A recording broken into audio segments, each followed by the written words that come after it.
우리가 살고 있는 이 시대를 은혜의 시대라고 이야기하죠. 우리는 은혜의 시대를 살아갑니다. 은혜의 시대를 살아간다는 것은 무엇이냐면 우리가 하나님을 섬기는 것을 절대로 강요하지 않는다는 의미예요. 그러니까 우리가 신앙생활하는 모든 일들은 하나님의 은혜로 자발적으로 하는 겁니다. 우리가 자발적으로 주님께 무릎을 꿇고 또 기쁨으로 경배하고 찬양을 드리는 것, 그것 누가 강요하지 않아요. 강요한다고 되지도 않고. 그러면 왜 그렇게 하느냐? 왜 우리가 자발적으로 믿음의 생활을 하느냐? 그것은 우리가 구원받은 하나님의 자녀이기 때문이에요.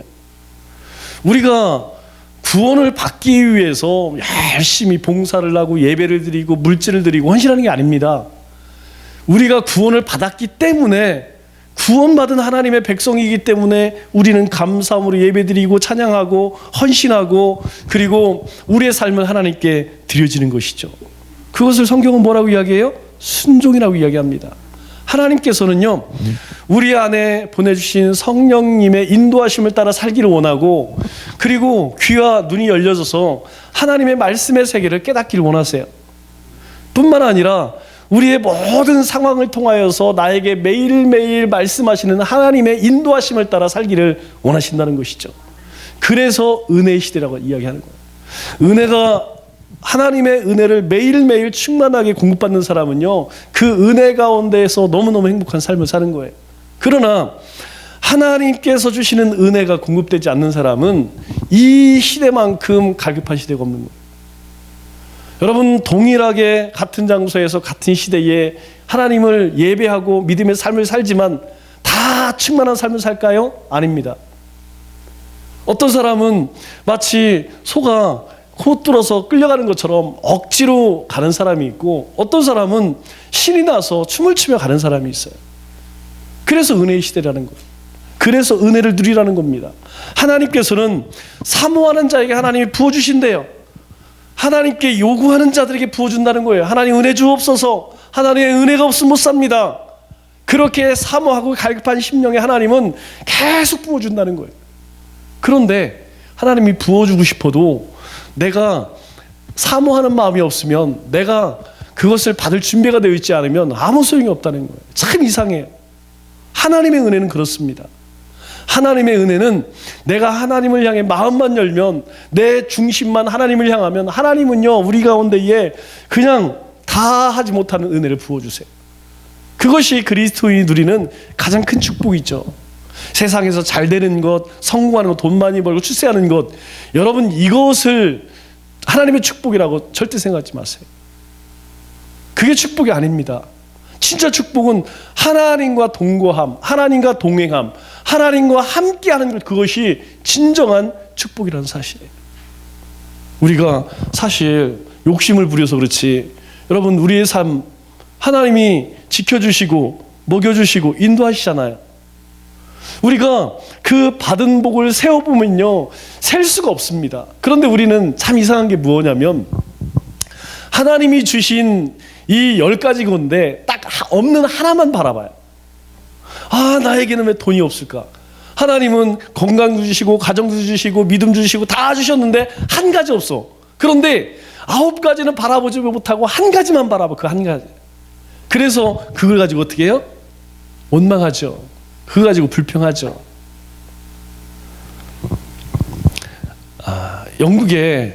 영국에는 굉장히 위대한 여왕들이 많이 있죠. 지금 있는 여왕도 대단한 사람이지만, 영국 왕 가운데, 여왕 가운데에 정말 정말 훌륭한 여왕이 누구냐면 빅토리아 여왕, 혹시 들어보셨죠? 이렇게 생겼습니다. 굉장히 이쁘죠? 19세기 1837년에 왕이 올라서 굉장히 오래, 거의 90세가 넘게 살았습니다. 그런데 이 빅토리아 여왕이 한 과부를 만났어요. 이 빅토리아 여왕이 믿음이 참 좋은 사람으로 알려졌습니다. 사실 당시에는 최고의 권력자 아니에요. 부러울 게 뭐가 있겠습니까? 이런 사람이 믿음이 좋기가 사실 쉽지가 않습니다. 그런데 이 빅토리아 여왕은 참 믿음이 좋은 사람이었어요.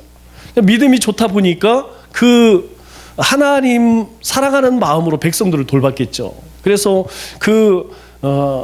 이 빅토리아 여왕이 선정을 베풀어서 백성들도 참 존경하는 그런 여왕이었습니다.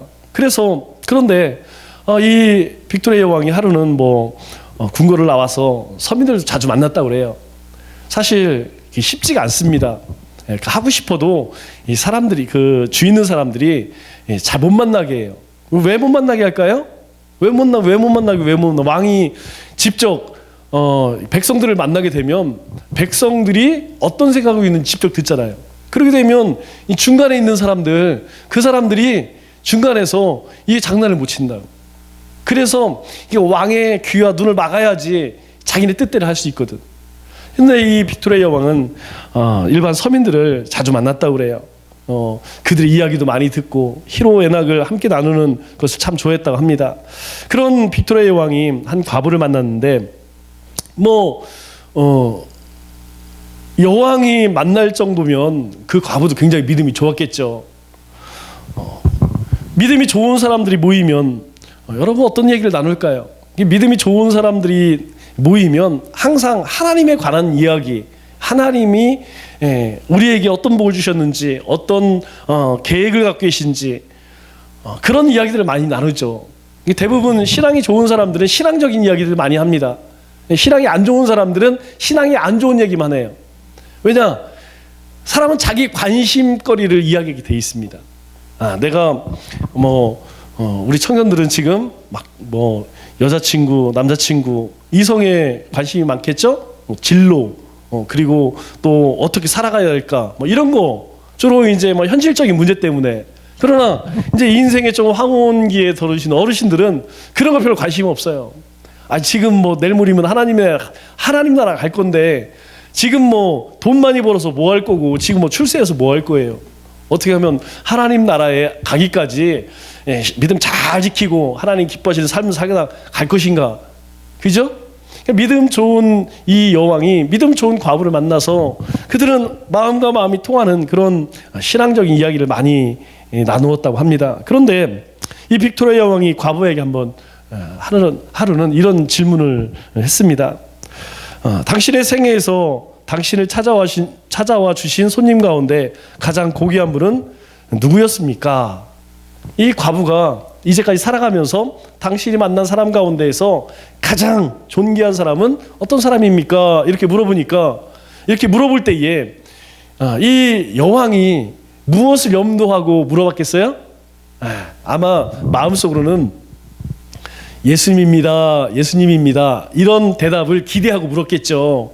신앙이 좋으니까, 믿음이 좋으니까, 믿음이 좋은 이 과부가 무슨 소망이 있겠어요. 혼자 내 인생에서 나를 찾아오신 가장 존귀한 분은 예수님입니다, 요 말을 기대하고 질문을 했는데 뜻밖의 과부가 이렇게 대답을 했대요.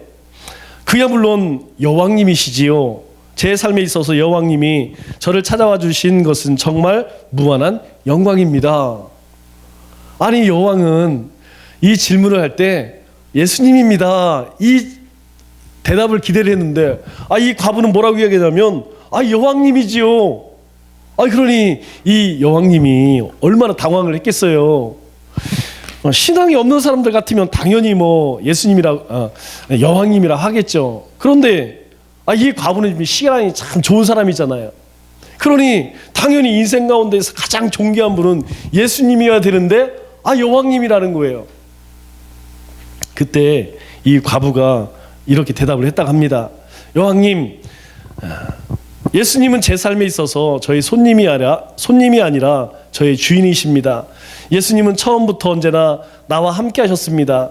예수님은 제 삶의 목적입니다. 저는 지금도 예수님을 위해 존재하고 있습니다. 여러분, 대답이 정말 멋있지 않아요? 나에게 찾아온 가장 존귀한 분은 여왕님입니다. 그 의의가 무엇이냐? 예수님은 손님이 아니라는 거예요. 여왕님은 손님이죠. 왔다가 몇 시간 있으면 가겠지만 예수님은 나에게 와서 내 인생 가운데 늘 함께 하시는 내 삶의 주인이십니다. 내가 존재하는 목적이고요. 그래서 나는 그분을 위해 살아갑니다. 우리 스스로 한번 우리 자신에게 물어볼 만한 그런 질문인 것 같아요. 여러분 어떻습니까? 과연 내 삶의 주인은 누굴까요? 여러분 삶의 주인은 누구십니까? 우리는 다 예수님이라고 이야기하지만 정말 예수님인가요?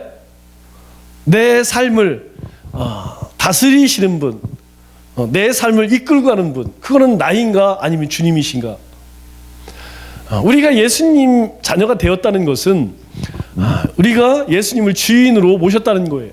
그래서 주는 그리스도시요 살아계신 하나님의 아들입니다. 이 신앙 고백의 내용이 뭡니까? 주님이 나의 주인이십니다. 나의 주권자이십니다. 나의 생명입니다. 그 고백 아니에요? 우리는 다 그 고백을 했어요. 그 고백 때문에 우리는 이렇게 하나님 앞에 찬양하고 예배하는 것이죠. 그런데 우리의 삶의 모습을 돌아보면 예수님이 내 삶의 주인이 아니라 손님일 때가 굉장히 많이 있죠. 왜 그러냐? 만일 예수님이 내 삶의 주인이라면 당연히 주인 말을 따르겠죠.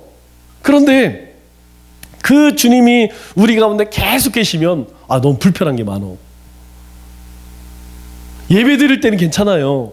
그런데 우리가 요 교회 문턱 밖을 나가면 예수님이 내 삶의 주인이 되는 것이 너무 불편해. 그래서 예수님은 어떻게 해요? 교회에다가 잘 모셔놓고 나 혼자 나가죠.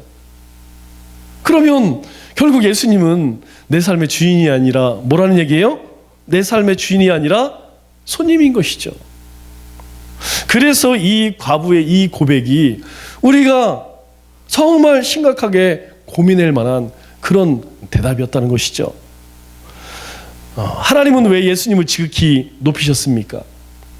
하나님께서 예수님을 지극히 높이신 이유는 두 가지라고 이야기했어요. 첫째는 예수님께서 철저히 겸손하셨다는 것이죠. 본체는 하나님과 동등됨이에요. 하나님이세요. 그런데 하나님과 동등됨을 취하지 않으시고 이 땅에 사람으로 오셨습니다. 뿐만 아니라 우리를 위해서 십자가에 죽으셨고, 그리고 우리를 위해서 이 땅 가운데 사는 동안 전적으로 헌신하셨다는 거예요. 그런데 두 번째는 무엇이냐면 하나님 말씀에 죽기까지 복종했다는 거죠. 그렇게 하나님 앞에 겸손하고 하나님 말씀에 순종하니까 하나님께서 그 예수의 이름을 어떻게 올려주셨어요? 주라고 올려주셨다는 거예요. 주님이 되게 하셨다는 거예요. 온 세상의 주인이 되게 하셨다는 거예요. 여러분, 이 사실이 우리가 저 세상 하나님을 알지 못하는 불신자들에게 우리가 복음을 전할 때에 이 사실이 얼마나 중요한지 몰라요. 지난주에도 말씀드렸죠. 세상 사람들 가운데 올해가 왜 2020년인지 모르는 사람이 태반이에요. 여러분, 2020년이 우리만 쓰는 연도입니까? 아니잖아요. 지금 이 지구상에 있는 모든 나라가 2020년이라는 연도를 써요. 그런데 2020년이라는 말을 쓰면서도 왜 2020년이라는 말을 알지를 못해요. 왜 그렇습니까? 여러분, 올해가 2020년이 된 것은 하나님께서 예수님의 이름을 주로 높이셨기 때문에 온 세상이 예수님을 주로 그렇게 믿는 것이죠. 그래서 사도 바울이 로마서 14장 8절에 뭐라고 고백합니까?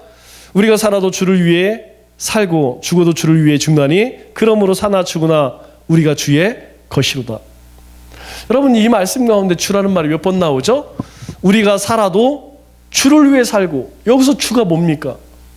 바로 하나님께서 높이신 예수님의 이름이에요. 예수님께서 하나님 앞에 겸손하셨고, 그리고 하나님께 순종하니까 하나님께서 그를 모든 왕, 이 세상의 왕, 만왕의 왕으로, 이 만유의 주로 하나님께서 올려주셨어요.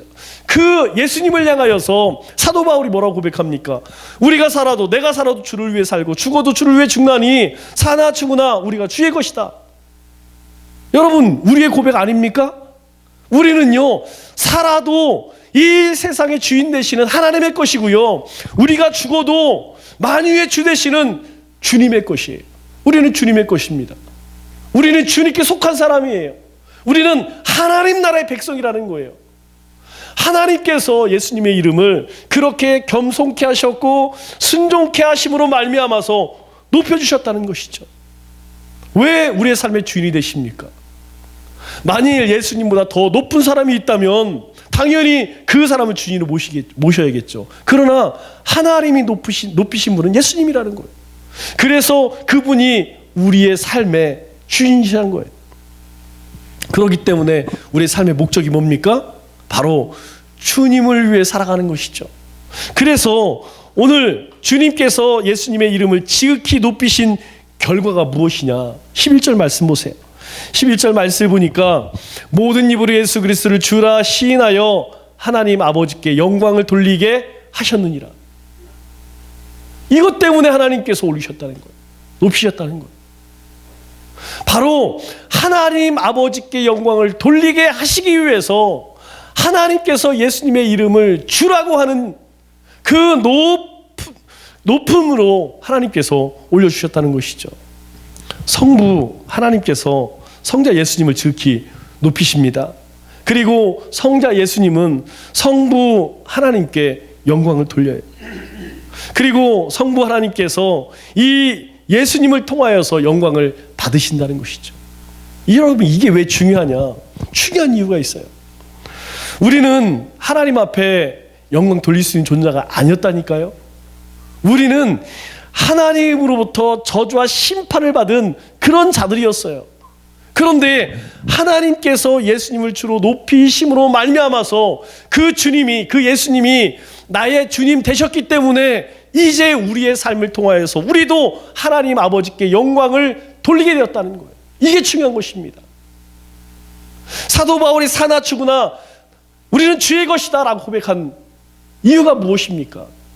바로 그 주님이 하나님께 영광을 돌리신 것처럼 우리도 주님의 것이기에 우리의 삶을 통하여 하나님의 영광을 돌릴 수 있다는 거예요. 여러분들이 살아있다는 것은요, 아직 하나님께서 여러분들에게 받으실 영광이 남아있다는 거예요. 나는 가진 것도 없고 은사도 없고 그리고 할 줄 아는 것도 없고 나이도 많이 먹고, 여러분 아니라니까요. 만일 여러분 가운데에 하나님께 돌릴 영광이 없다면 오늘이라도 하나님 데려가셔요. 그런데 아니라니까요. 주님께 묻습니다. 아니 예수님, 저 사람은 무슨 잘못을 저렇게 많이 해서 저런 문둥병자로, 그리고 저렇게 걷지를 못하고 그리고 보지도 못하는 그런 불구로 태어났습니까? 여러분, 그 이상하지 않아요? 아니 누구는 멀쩡하게 이 땅에 태어나고 누구는 태어날 때부터 장애를 가지고 태어나고, 세상에 공평하신 하나님이 이게 공평하냐? 충분히 하나님께 그렇게 물어볼 수 있죠.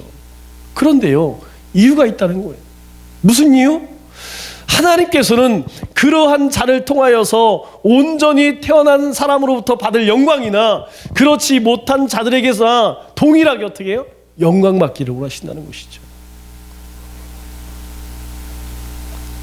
사도 바울이 오늘 이렇게 하나님께서, 예수님께서 하나님 아버지께 영광을 돌리게 하신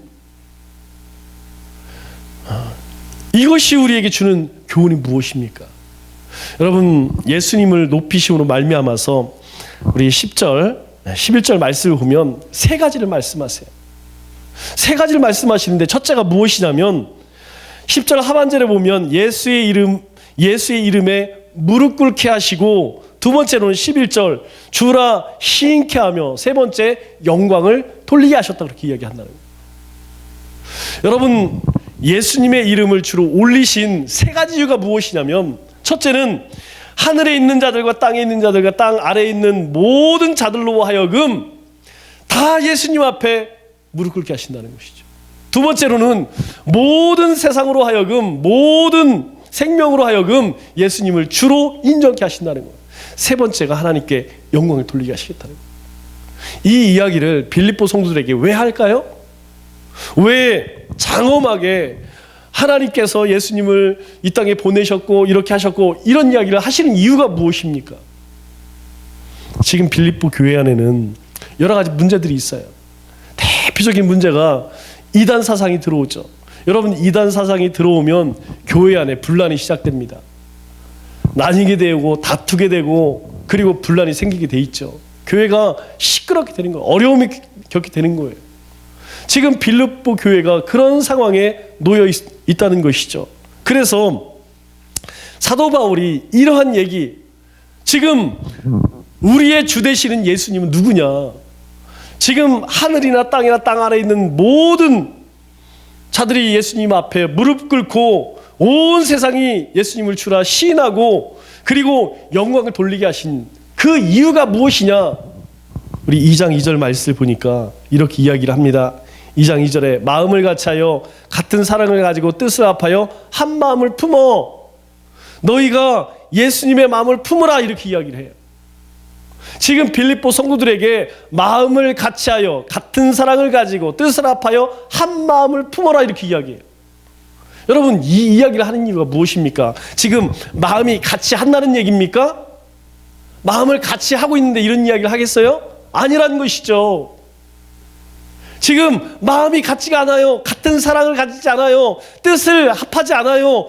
한 마음을 품지 않아요. 마음이 너무 갈라져 있어요.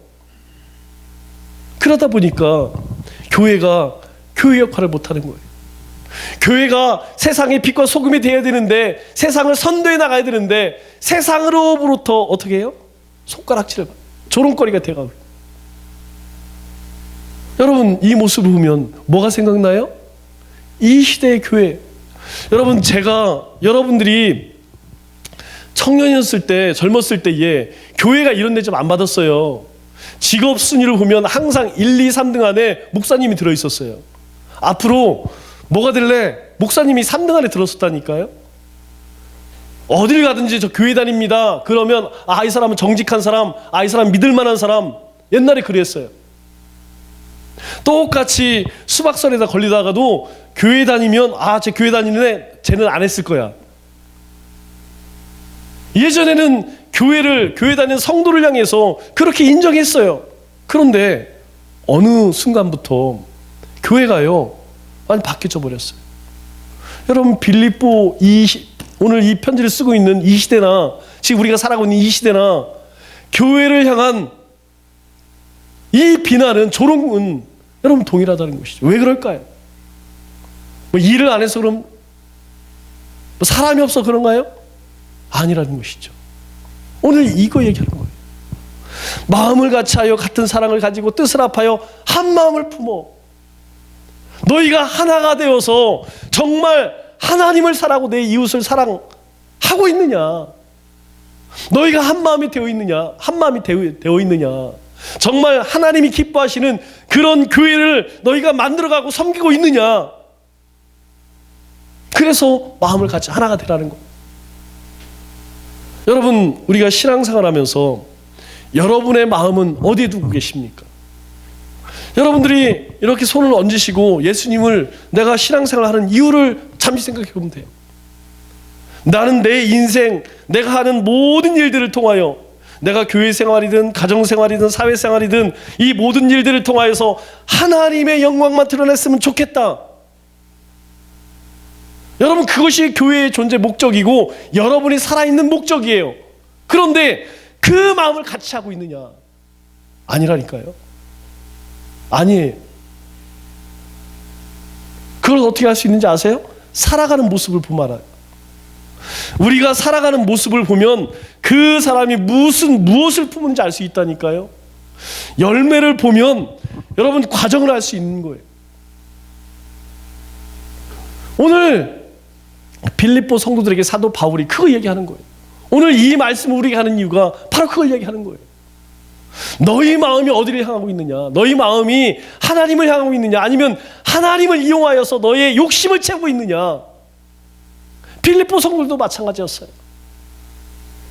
복음이 전해지고 나서 그냥 정말 성령의 불이 이 소아시아를 거쳐서 마게도니아로 전 세계로 막 퍼져나갈 때입니다. 많은 사람들이 교회에 몰려왔어요. 뜨거웠죠. 그런데 시간이 지나면서요, 점점점 본성이 드러나는 거예요. 왜 신앙생활 하느냐? 처음에는 다 뜨거웠겠죠. 처음에는 다 열심이었겠죠. 하나님의 영광을 위해 살리라. 내가 목숨까지 내가 하나님을 위해서 바치리라. 그런데요, 시간이 지나면서 하나님 왜 복을 안 주세요? 왜 형통 안 해주세요? 왜 책임져 주지 않으세요?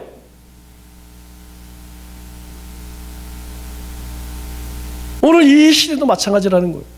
우리 입술로 주님 앞에 하나님의 영광만 위해 살기를 원합니다. 하나님을 영원하게 하기를 원합니다. 라고 고백하지만 우리의 마음은 여전히 어디에 가 있느냐? 세상에 가 있다는 거예요. 내 욕심을 채우기 위해서 주님을 이용할 뿐이라는 거예요. 그래서 오늘 이야기하기를 너희가 주 안에서 하나가 되라. 왜 하나가 되느냐? 너희가 섬기는 그 예수 그리스도가 누구냐는 거예요. 그 예수님이 바로 하나님께 영광 돌리지 않았느냐? 그 예수님을 하나님께서 높여주지 않았느냐? 그 예수님을 우리가 섬기고 있지 않느냐? 그렇다면 우리가 무엇을 위해 살아가야 하느냐? 3절 말씀 보세요. 3절 말씀에 이렇게 이야기하죠. 아무 일이든지 다툼이나 허영으로 하지 말고 오직 겸손한 마음을 각각 자기보다 남을 낮게 여기고. 가장 큰 문제가 이거였다는 거예요. 지금 빌립보 이 교회 안에 가장 큰 문제는 무엇이냐?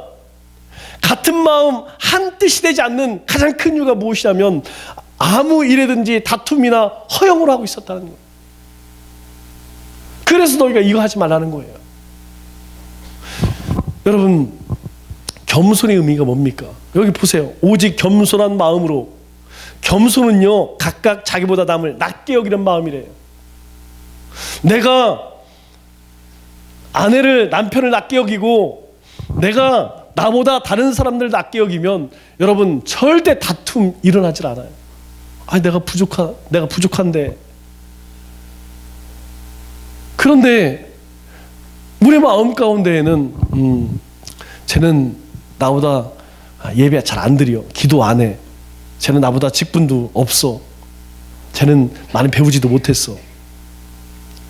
여러분, 어느 순간에 신앙의 비교를 그렇게 했나니까요. 제가 예전에 부교육자로 있을 때 가장 많이 듣던 말 중에 하나가 무엇이냐면 우리 목사님은 돈 많은 사람만 좋아해. 제가 그 얘기를 엄청 많이 들었어요. 이제 뭐 성도님들하고 부목사니까 이제 이물 없이 가깝게 지내다 보면 그런 얘기 막 속상하니까 해요. 뭐 여러 가지 이야기 하는데 탑3 안에 들은 말이 뭐냐면 이거. 우리 목사님은 돈 많은 사람만 좋아해요. 여러분, 정말 그럴까요? 여러분, 그 사람은 돈이 아깝지 않을까요? 돈이 아깝지 않아서 교회를 섬기고 목사님을 섬기고 그리고 뭐 주일학교를 섬기고 선교를 하고 전도를 하고 그 사람 막 돈이 많으니까 그냥 돈의 가치가 막 없어갖고 막 그렇게 막 베풀고 나누는 삶을 살까요? 아니에요. 믿음이 없기 때문에 못하는 것이지 물질이 없어 못하는 게 아니에요. 우리는 다 나는 저 사람만큼 물질만 있으면 나도 저렇게 할 수 있어. 난 저 사람만 건강하면 저렇게 할 수 있어. 아니라니까요.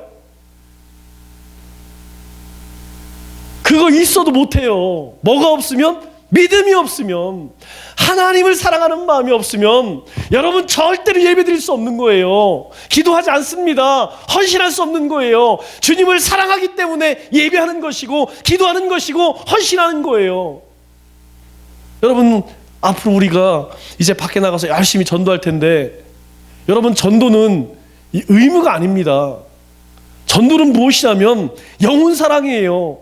예수님이 영혼을 사랑하셔서 이 땅에 오셨잖아요. 한 사람을 구원하시기 위해서 십자가에 죽으셨잖아요.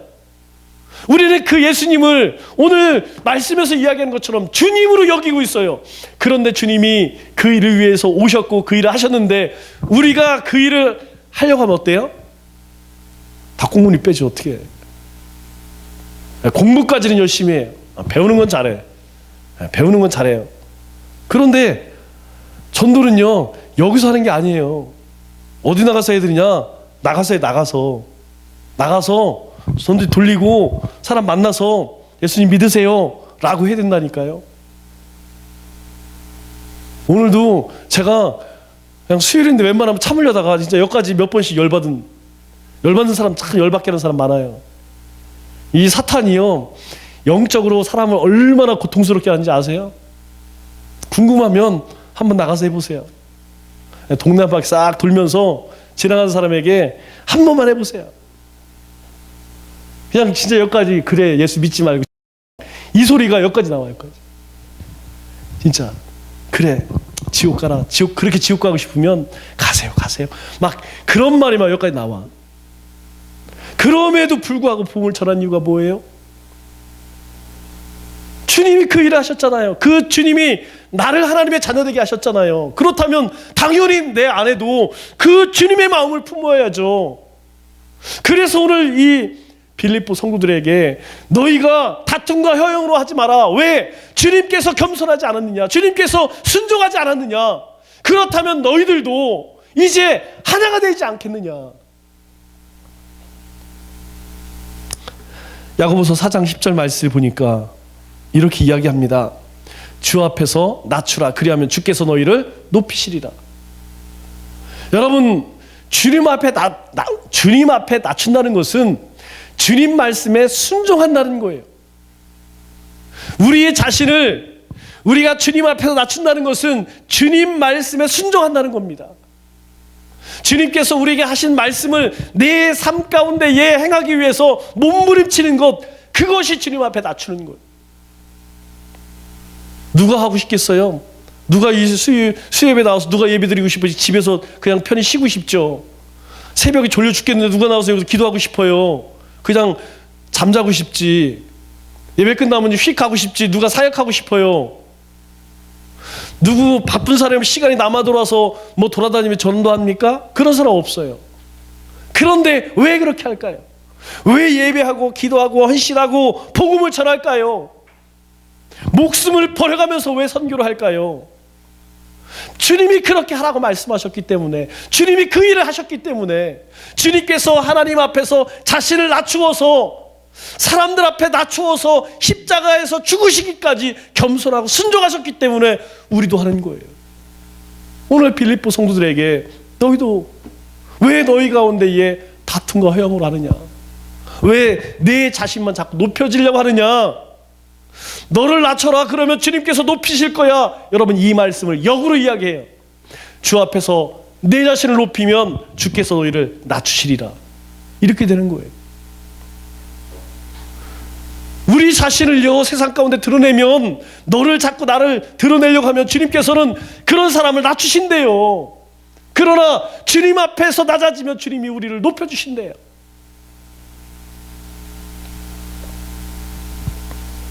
사도 바울이 이런 말을 하는 의도는 분명합니다. 그것이 무엇이냐면, 우리가 주님의 몸된 교회를, 또 주님의 거룩한 백성으로 우리가 이 시대에 어떻게 살아가야 할 것인가 분명히 말씀하고 있어요. 여러분, 코로나19 재앙을 통하여서 여러분 무엇을 느끼세요? 저는 이 코로나19를 통하여서 정말 정신이 바짝 들어요. 정말 하나님의 은혜가 아니면, 하나님께서 그냥 이거 한순간이구나. 여러분, 2월까지 상상도 못했어요. 우한에서 퍼질 때만 해도 우리나라하고는 상관없다고 생각했어요.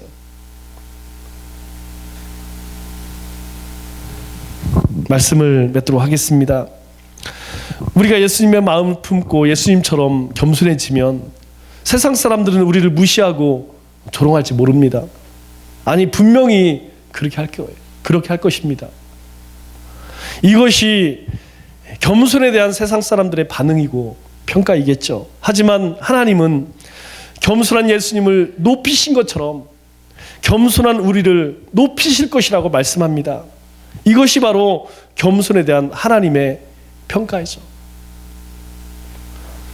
착하고 충성된 종이라는 주님의 칭찬을 기대하며, 또 예수님을 닮아가기를 사모하며 더욱더 겸손한 삶을 사시는 우리 믿음의 권속들 다 되시기를 주님의 이름으로 축원합니다.